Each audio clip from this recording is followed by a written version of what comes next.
All right, so we are live now. Super. Well, this is recording, no live as such, but yeah, awesome. So, thank you, Adrian, for accepting my call. I No know we worries. have about 30 minutes, but we will hopefully make Yeah. best use of it. Yeah. Now, Gilt is one of the companies that is pretty much at the forefront of, I mean, well known for doing microservices. So, tell me, what do you hmm guys do as part of, what do you do at Gilt? Actually, you mean in terms of general background Yeah, or in yeah. terms of the Give me like company? a 30-second spiel on what is Gilt about. So perfect. So 30-second spiel. Gilt is a flash sales retailer selling luxury goods, and the model is very simple. We get luxury goods, very high-end brands at a discount, and we pass those discounts on to our membership. Of I think we have 20 million members at this stage. We pass those discounts on every day at noon when we start new sales of this luxury goods. So the great example is, for example, we get last year's Gucci handbag. We offer it at 70% discount. The sale goes live at noon, and effectively, having the sale go live at noon and promoting the sale at noon every day means then that people come with a massive pulse load of traffic at noon. Okay, so it's a very unique business model. It has very unique demand characteristics, and there is no software off the shelf that can run a company like Gilt. Right. So that's what Gilt Tech does. And I guess in terms of in relation to microservices, it's been very interesting. We started off as a monolith, like most places, and the evolution of our business and the evolution of our tech stack has basically taken us to a microservices architecture. Oh, nice, nice. Okay, all right, cool, very cool. So, when you guys were doing a monolith application, what kind of Yeah. stack were you using at that time? So the stack is pure and simple. A bunch of tech guys in a back room, basically building an app in Ruby. Okay, and the initial stack was Ruby on Rails. It involved both at the time, effectively, really mobile. I don't think it really kind of kicked off to the extent that we know of it now. And effectively, it was a website. Okay, built on Ruby on Rails. And the same Ruby on Rails application handled both the front end facing traffic from our users, and also the traffic that was coming from our internal staff. The people creating sales, putting up product, our creative teams, taking photographs and attaching them to SKUs. So effectively, it led to some very interesting things because Guild. Nobody really knew the growth curve of the business, like how fast it would grow. Yeah. The growth curve ended up being exponential, and so what happened was then, a big sale would knock out the site, which would conversely knock out the business because effectively our own staff then couldn't access their normal tools Right. to do their job. This is like back in the early days. It's a great problem to have, right? When you're so popular that you break. So Yeah, yeah, yeah. And those are growing pains. That's good to have actually. yeah. Awesome. So, and The that was classic thing as well. I mean, we did. It's interesting not to diss Ruby in any way. I mean, there was a huge amount of work done to optimize everything we did with Ruby, and also we introduced things like memcache and everything to increase database access. But we took Ruby to the point where we simply couldn't take it any further. right, right. Understood. Okay. And you said this was only a website. Did you guys focus on mobile access and iPad and tablets and all those things as well at that time? So yeah, so that was before my time, but the evolution was basically this. I think within the first year or two, we built a separate mobile site. Okay, and that site was entirely built, using pretty much standard kind of Java technologies, our own framework called Swift, but very much JSPs, etc. Okay, and it was a separate mobile driven site, right, or mobile specific site from the core website for Guild. Right, right. So there are basically two code bases that you have to maintain: one for JSP servlets and one Yeah. for Ruby on Rails. It must have been a nightmare. So it actually went on to it got a little bit more convoluted than that, even yet again, because when the Ruby we moved from the main site from Ruby to a similar Java JP based architecture, and so effectively we then had code obviously in the core Ruby stuff. okay, which was no longer taking the customer traffic. We then had code in the new JSPs for the desktop. We had an entirely different code base for the JSPs that were running mobile as well. And at that point as well, then there were clones of some of those applications because effectively we launched new businesses. We launched a business doing flash sales of luxury foods, Right. right? Also, full price, high end men's good, a site called Can Bond, a travel site called Jet Setter, and then also a city deal site called Gilt City. So the explosion of code was phenomenal. Oh, beautiful. I think so. I think in that sense, I'm glad you had that explosion, and I think that Yeah. is that sort of what really led to your microservices based architecture. So I think it was actually I'd say initially no. So with actually a couple of things happened. I think you've got we think. Uh, as we moved off Ruby and onto Java, right, it became clear that there was some core services that we really needed to pull data forward from the database and cache it in memory and make it available, out of memory. Right. Okay, Right. so that was when the initial suite of Java services, came. They were basically serving JSON over HTTP to front end kind of servlet engines, which were rendering the JSP pages. Okay. And that I think that was the start of our services layer. Like taking service logic out of a monolithic stack and putting it into its own kind of separate kind of layers, right? So that actually worked reasonably effective, but I think we were still just at the point of having services at that point. Okay, like and you wouldn't have called it necessarily a microservices architecture. A couple of green shoots started happening though. So we realized, for example, that getting simple information, having multiple sites forced us to ask questions like, hey, a couple of classic examples. One was, I want to get the marketing message for a given user for the day, right? And it turned out the only way to get that piece of logic was buried deep inside another server, right? And to get that one piece of logic, that marketing message, you have free shipping, you had to screen scrape the entire page of JSON that the user would see for that one little message, right? And so it was not that page, that endpoint is doing too much, right? So extracting that and putting it into its own service and realizing this service is tiny, but it's important. Multiple users required. And actually, as well, I should say, feeling a little awkward at the time because you're like, are we really going to run, minimum of 3 JVMs for a service this small? Just to give this message, right? And the answer actually seemed, yeah, I guess that's the conclusion we've come to. Right. So that was one of them. Interestingly, that service still shared the same database as the other services that we had. So we didn't have data isolation at that point. Okay. Now, one thing that did happen, though, kind of in parallel to this, was our cart was rewritten. And our cart was rewritten to use its own data store that was not our massive database. So we used Voldemort at the time, a key value store, and that was like, in a sense, that was the first, like I say, not an awkward move, but it was like for me a non-obvious move. And I wasn't there at the time. I learned about it afterwards, but it was like, let's create a new service, and it owns its own data.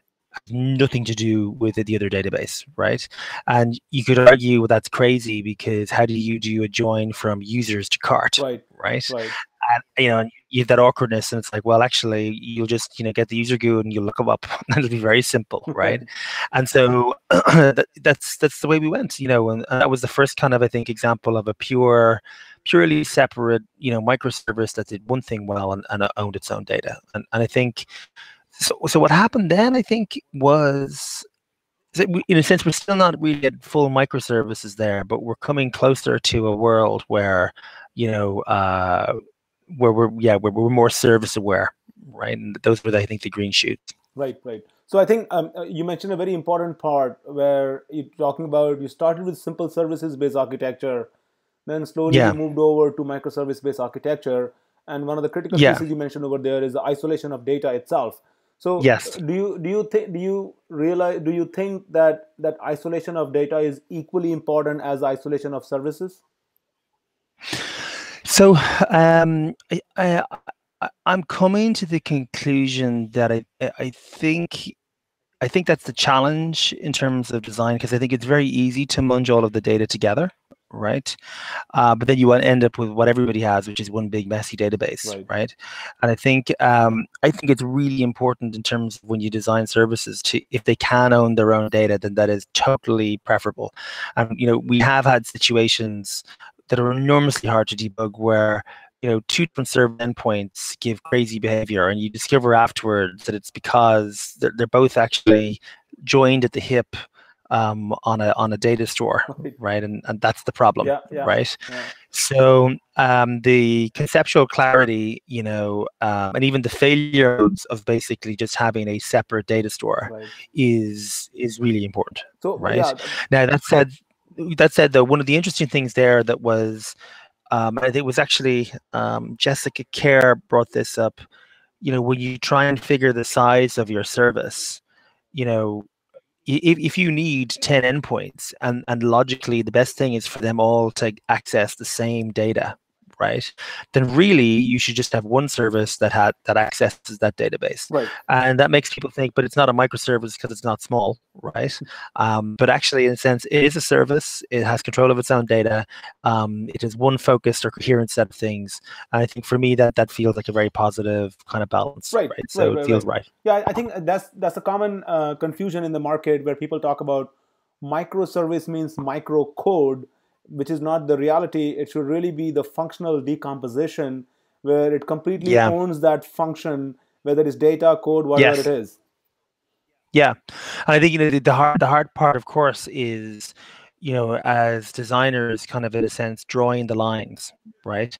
So when I say drawing the lines, I mean, so you think of, okay, but marketing needs user data, so therefore, do we separate the marketing functionality from the user functionality, from the account history functionality, because they're so kind of wired in terms of you want to be able to join from one to the other, and forcing that separation, is, I think, right. Like I say, you need to figure out the lines, right? Those lines, right? Right, right, right. Okay, that's very interesting. That's Mm. very interesting. Okay. Yeah, Now, just in terms of scale, do you yeah. what kind of stack are you using? Like, is it primarily Java based, Ruby on Rails basis, or is it completely heterogeneous right now? So if you think of scale right now, the way to think about it really is, let me think. So the pages that you see on a given day, right, are typically rendered using Play, right? And so we with Scala predominantly everywhere. All new development really happens in Scala. So everything is deployed on the JVM. There is, of course, legacy Java services in place. There's a lot of Java, but essentially we became a Scala house, 3 years ago Okay. now. Okay. The services themselves, then again, would be Scala or Java. We have a very simple service framework that we use to bootstrap Jersey or JAX-RS, right? Very, very simple, very straightforward. And then I think we use Zookeeper for configuration. So a service will start up, and kind of get its own config and get the address information for the other services that are available in that environment via Zookeeper. Very Yeah. pragmatic. And then, the databases that we have behind then. So we have a number of databases now. We've got classic relational databases, and we also have a lot of Mongo as well, a lot of MongoDB. Okay. Okay. That's pretty cool. That's pretty cool. Hmm. Yeah. Yeah, So, so it's a good mix. okay, excellent. That's good to know. Now, tell me a little bit more about the service discovery part of it. You use Zookeeper. Yeah. Did you guys do analysis like Consul, etcd, Kubernetes? There are a bunch of other frameworks that offer this service discovery mechanism. Did you guys investigate Hmm. those as well? So actually, so we haven't actually done a massive amount of service discovery, and so I'm interested in your thoughts on this. When I think of service discovery, there's a number of levels of service discovery, right? So organizationally, there's the developer who says, "Hey, I want to write something new, and I need access to user information. Where do I go to discover what kind of services can give me user information and what kind of data is available?" All right. So that's one thing, right? And we've kind of said, well, a lot of the time, really, you just go into GitHub or into Gerrit and you find the repos, or you use OpenGrok and you figure out what's available, and that's one way of doing it. Secondly, again, at that level, where we're moving to is using service description languages like API doc, right? Which is our equivalent or our improvement on Swagger, right? Where effectively you can define in a code neutral way what the interface to your service, to your RESTful service is, right? And that means you can go to API doc and you can look for services and you can find, oh, there's the inventory service, there's the API, there's the contract. I know exactly how to access this now. Okay, so we get so there's a certain amount of discovery there. Then you look at discovery in terms of at runtime, okay? And the way we've done that is effectively this, right? All service calls go through, we call it the services load balancer, right? So it's a single point. It's obviously replicated, so it's not a single point failure. And we use Zeus for this, Zeus Traffic Manager, right? I think it might be called Riverbed or River Rock at this stage, right? So ultimately, what's happening is you can imagine a rack full of load balancers. Okay, and these are physical boxes, and then behind that you might have, let's say, 3 instances of your service, right, that are running. And the idea then is, so all you got to do is know, okay, services LB is the name of the machine that you're hitting, the domain name, and then the port that you're looking for. Right. So, when any service call happens, it gets routed to the traffic manager. The traffic manager knows, basically just based on HTTP calls, what instances are available in its pool. Right. So know there are 3 instances. And that means then effectively it just handles the runtime distribution of traffic across the services. Okay, so in a sense, you never really contact a service directly, right? The client is unaware of any load balancing whatsoever. All calls are stateless. Okay, so it doesn't matter, what, if your first call is to instance A and your second call is instance C, it doesn't matter. Okay, and that's actually been a pretty kind of consistent design philosophy, I guess. Right? We don't do sticky load balancing in any way. Okay, and so I think so. That basically means then, so if you want to discover a service, right, the mechanism is you look up the service name in Zookeeper. That will give you the URL for the services load balancer and the correct port number to hit against, and then everything else is just down to the traffic manager to handle. Right. Okay? Yeah, well, my question was, that's excellent actually, but my question was more on the lines of, Zookeeper is one way by which you do service discovery at runtime, but Console, HCD, there are other frameworks that offer similar capability as well. Yeah. Did you guys look at that? That's right. And so no, and actually, so I don't think we did. So I think, like, in a sense, so actually, it'd be interesting. So list out those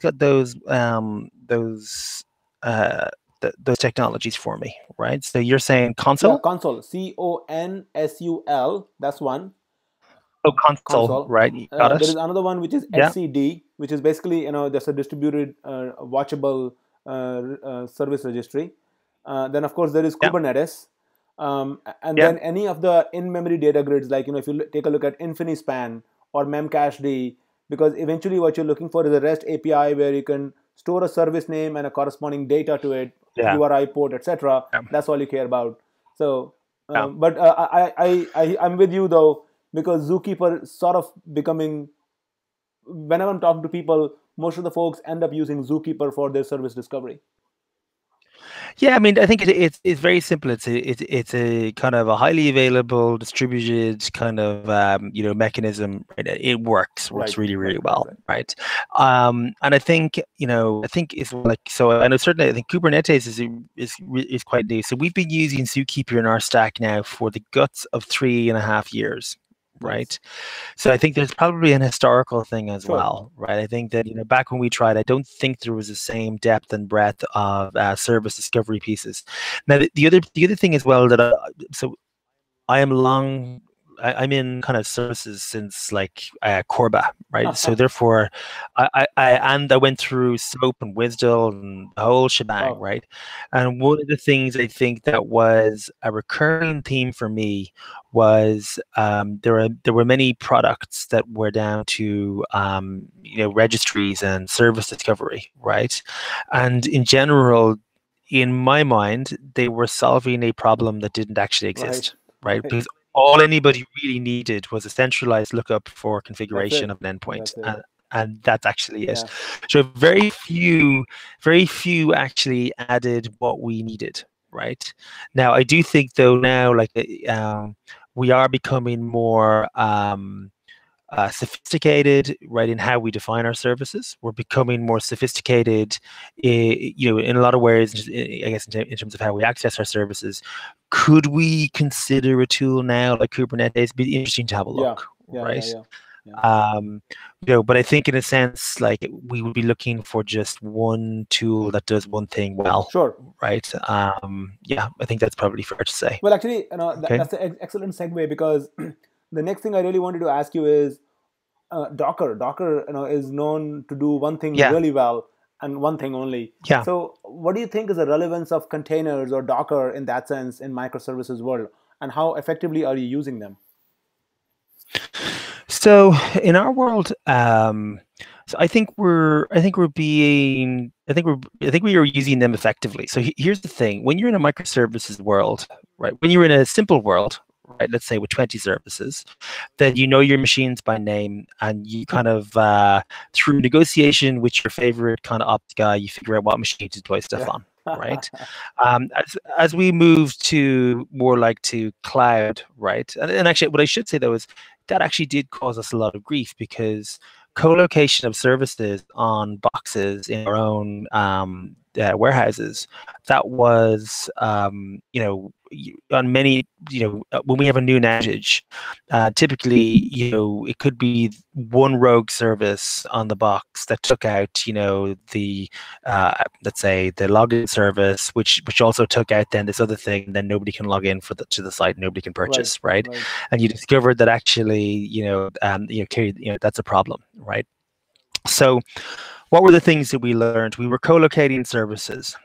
We found that very often somebody might make a change to either at the operating system level or at a different service on that machine, and those changes would have a significant impact on a service that had nothing to do with Right. that, right? What we found was the fact that machines could change then, we used to use Puppet, I think, and a couple of other system administration tools. The fact that the machines themselves were mutable, right, that they could change, meant that it was very, very hard to go back in time and figure out, what was going Yeah. on. So for us, moving to Docker has actually meant that we have complete lockdown on, right, there's one thing running in this container, just one Right. thing, right? And it's really clear. It's using this version of Java. You hear the dependencies, and it's highly declarative for us. And then once the instance is made, it never changes. Right. And that has been, I think, that has been a kind of a compelling eye opener for us, Right. right?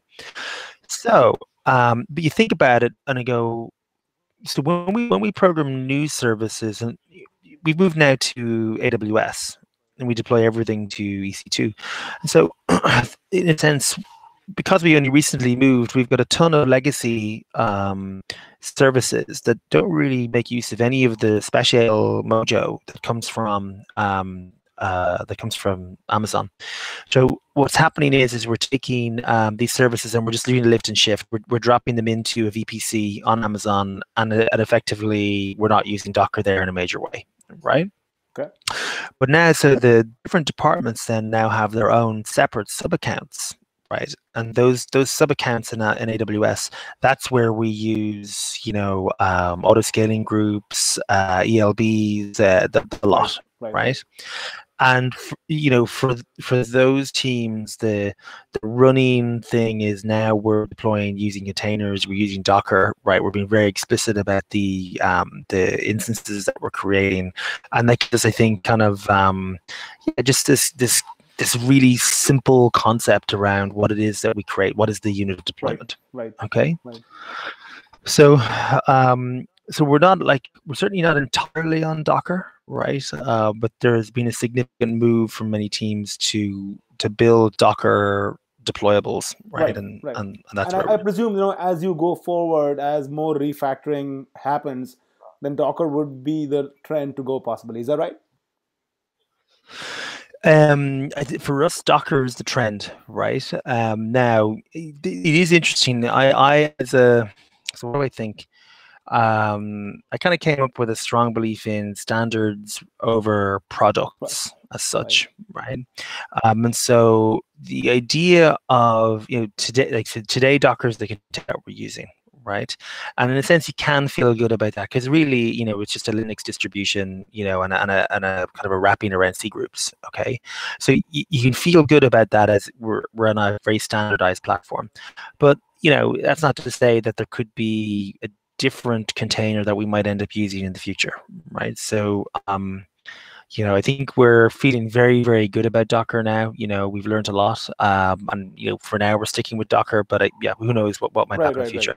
Certainly, the concept in terms of immutable containers is very Agreed. powerful, right? Agreed. And yeah. Yeah. One of the things So I want to yeah. mention briefly here is OpenShift v3, Mm. which is Red Hat's open source PaaS platform.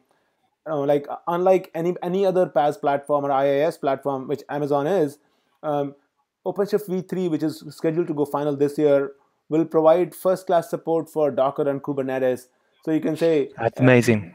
you can say, here is my Docker container, run it on OpenShift, and it'll run it as a Docker container, as opposed to sugar Yeah. wrapping or candy wrapping around it and say, now we're going to run it as a Docker container. So I think that's something probably Mm. worth looking at as you move along. See, if you need more details, I'm happy to connect you with folks over there.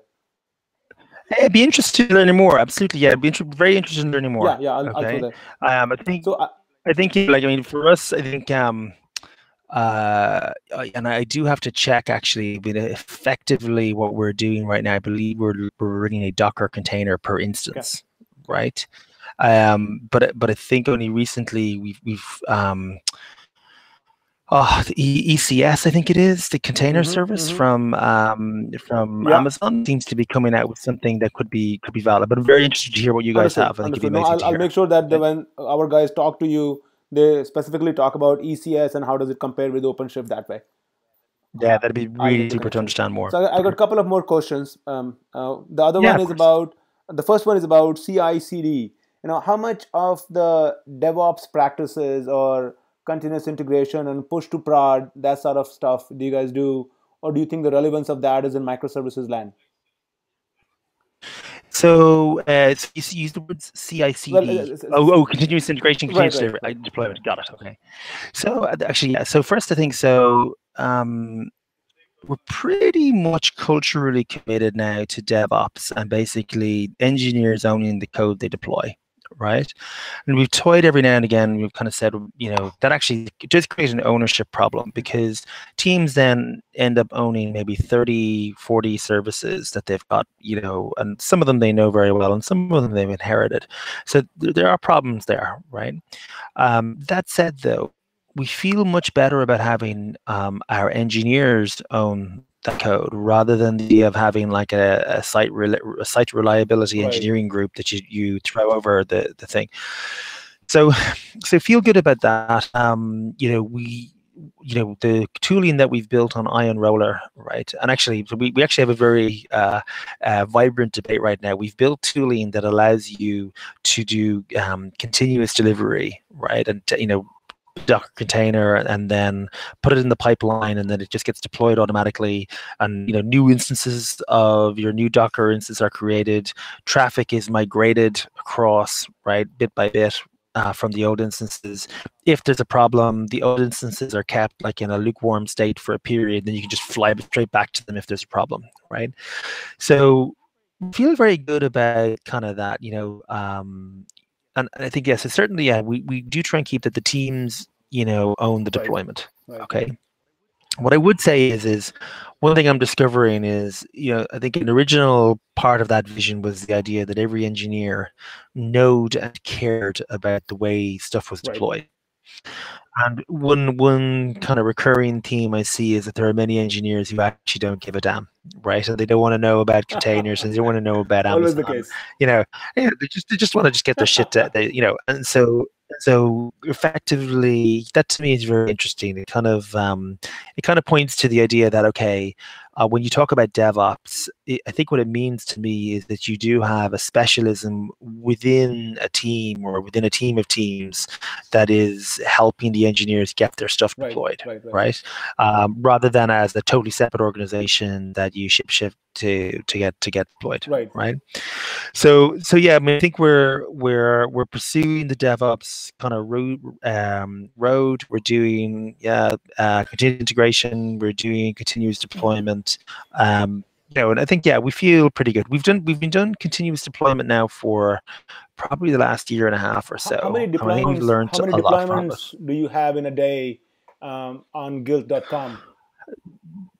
That's a great question, and actually, I don't know. That's how wonderful it is, right? We used to be down to one or two major deployments kind of a week, and now there are so many services, they are deployed at Right. will. And I think certainly our continuous deployment tool, obviously he'll have some kind of tracking on the pipeline of what gets deployed. I'm sure we could Sure. look at that. But I guess I think there's a joy in not knowing that answer, Yeah. I right? hear It you. literally it's a non-event to deploy stuff here. It's pretty Excellent. That's very straightforward. nice to know. So, if I have to put a wild number, 100, 1,000, like 5,000, what sort of number you think might be? In terms of Yeah, deployments per day, let me a very rough see. guess, very rough Let me sketch. think. Rough sketch. I would say. Let me think. If I would say it's in the tens. It's probably in the late Okay, tens, right? I think I that's think pretty I nice. think Well, that's how fair. many microservices you have total in general? Total microservices is in the order of magnitude of around 300. 300. That's very nice. Okay. Um, I think it's between 200 to 300. It depends on what you count and whether you count certain web apps and certain Right, right, pieces and right, things right, like right. that. So it's a pretty extensive Awesome, number. awesome. Yeah. That's really good. And the Okay. last question I really have for you is, how much of this work is really done in the open source land? Like, have you contributed any of your, say, Zookeeper recipes or any of the CI/CD work or any of the Scala work, back in the open source community? Yeah, so we've released so we have, for example, there's some Gilt Scala libraries for doing kind of like general kind of tooling that we've done, right? They're on GitHub. We've got Ion Roller, which is our tool for deployment. That's we read an article on that recently, and that's going to be released as a 1.0 in open source probably in the next kind of 2 to 4 weeks, which is great. So there's also been API Doc is open source as well. There is a long stream of open source software. One thing I think that and tooling. One thing that when we were in our own data centers, there was so much of the deploy process that was custom to Gilt that open sourcing it would not have made Right. any sense. But there is actually a very, very strong culture here of open source, right? So, for example, we're currently building a piece of tooling. Now, we have very specific use cases we want, but the general concept is we want to listen for events on a table, right? And we want to get those change events on a table onto a Kinesis queue so that they can be consumed and understood by other Right. services, Right. right? So there are specific problems, but there is a general use case. And so we're creating a tool called Calatrava, which basically does that for Yeah. Postgres, Yeah. right? And so the attitude that we are promoting right now is, if you should in Gilt as an engineer, you should prefer open source by default, right? So if your thing can be generic, then you should build it in an open Right. source way, Right. right? And we've seen, it's like, okay, so quality goes up. A lot stronger engineering pride goes into it as well because the code is really, really Yeah. public. It becomes Yeah. part of your Yeah. footprint. So I think that has felt good. Now, of course, I mean, one thing that we haven't gotten good at in Gilt is really, really promoting the Hmm. code, Hmm. right? Like, to open source something is dead simple. Choose a license and make it Right. public, right? But to really get out there and build a community around it and build a user base Right. around it, I mean, that actually takes a significant Oh, investment of I time, agree. I I think. completely agree. And that's a full blown, like you need to hire somebody who's exclusively focused on that. That's right. I mean, I think there's an element of like genuine like product management, right? There needs to be somebody who understands what the problem we're trying to Right. solve is, who are people, who's the market, And I think, that there's probably a role to be had, like in the modern software organization, for, somebody who literally makes that Right. happen. Right. You Right. know Right. what I Right. mean? Who really pushes and gets the stuff Oh, out. excellent. Excellent. Well, So this has been really cool. a wonderful discussion. I really enjoyed every bit of it. Yeah. Yeah, So let totally. me stop the recording, then I'll share something else with you. All right. Thanks so much. Okay. I love your T-shirt, by the way. Oh, Sorry. Oh, yeah, you can oh stop the no. recording first. Well, there you go. This is from the See, JFocus Java, 2015. Lambda Yeah. architecture. Java, Lambda, JavaScript, HTML5. That's my JFocus Nice. t-shirt. So let me stop the recording for a second.